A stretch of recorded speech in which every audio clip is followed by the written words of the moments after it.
السلام علیکم ورحمۃ اللہ وبرکاتہ۔ الحمد للہ رب العالمین والصلاة والسلام علی نبینا محمد وعلی آلہ وصحبہ اجمعین۔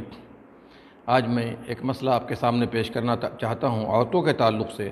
وہ یہ ہے کہ عورتیں اگر تنگ کپڑا پہنیں، باریک کپڑا پہنیں اور چھوٹا کپڑا پہنیں تو اس کا حکم کیا ہے شریعت میں؟ میرے بھائیوں اور بہنوں، اللہ کے دشمن، ہمارے اور آپ کے دشمن، اسلام کے دشمنوں نے مسلمانوں کے ساتھ ایسی لڑائیاں لڑنی شروع کی ہیں جس کو غزوہ فکری کہا جاتا ہے، افکار کی جنگ ہے۔ اور ان لوگوں نے ان کپڑوں کو جو تنگ ہو، چھوٹا ہو، باریک ہو، عورتوں کے لیے مارکیٹ میں سپلائی کر دیا ہے تاکہ عورتیں پہنیں، ان کے جسم نظر آئیں، ان کی ساخت نظر آئے، اور مسلمانوں میں رائج کر کے مسلمانوں کی عورتوں کو رسوا کرنے کی کوشش کی ہے۔ یہ ایسے کپڑے ہیں کہ عورتوں کے سامنے، یہاں تک کہ محرم مردوں کے سامنے بھی ان کا ایسا استعمال کرنا جائز نہیں ہے، اور یہ نبی صلی اللہ علیہ وسلم کی پہلے سے پیشن گوئی موجود ہے۔ ابو ہریرہ رضی اللہ عنہ کی روایت ہے، نبی صلی اللہ علیہ وسلم نے فرمایا، صنفان من اہل النار لم ارہما، دو طرح کے جہنمیوں کو اب تک ہم نے نہیں دیکھا۔ ایک تو وہ لوگ ہوں گے جن کے ہاتھ میں ڈنڈے ہوں گے گائے کے دموں کی طرح، اور وہ اس سے لوگوں کو مارتے پھریں گے، ظالم حکام ہوں گے۔ دوسرے کون لوگ ہیں؟ نساء کاسیات عاریات، عورتیں کپڑے پہنے ہوں گی لیکن برہنہ ہوں گی، ننگی ہوں گی، ان کے جسم نظر آئیں گے، ان کے ساخت نظر آئیں گے، ان کی شرمگاہ نظر آئیں گے، ان کے پردے کی چیزیں نظر آئیں گی، ان کے فتنے کی چیزیں نظر آئیں گی، ہوں گی تو پہنی ہوئی لیکن نظر آئیں گی۔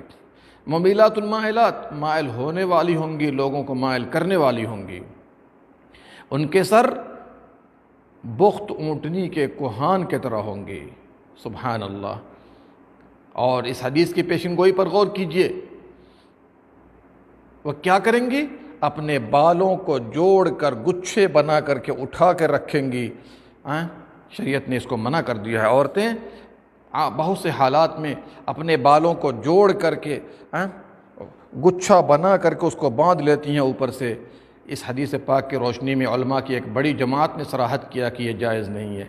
لا يدخلن الجنہ، وہ عورتیں جنت میں داخل نہیں ہوں گی۔ ولا یجدن ریحھا، بلکہ اس کی خوشبو تک نہیں پائیں گی، جبکہ اس کی خوشبو بہت دور سے آتی رہے گی۔ یہ روایت مسلم کے اندر۔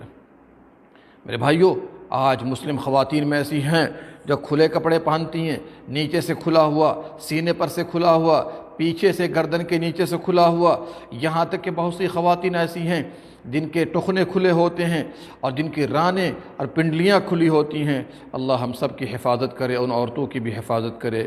انگریزوں کی طرح لباس پہنتی ہیں، ایسی تصویریں بنی ہوتی ہیں کپڑے پر جو بہت بری تصویریں ہیں، اور ذی روح کی تصویریں بھی بنی ہوتی ہیں۔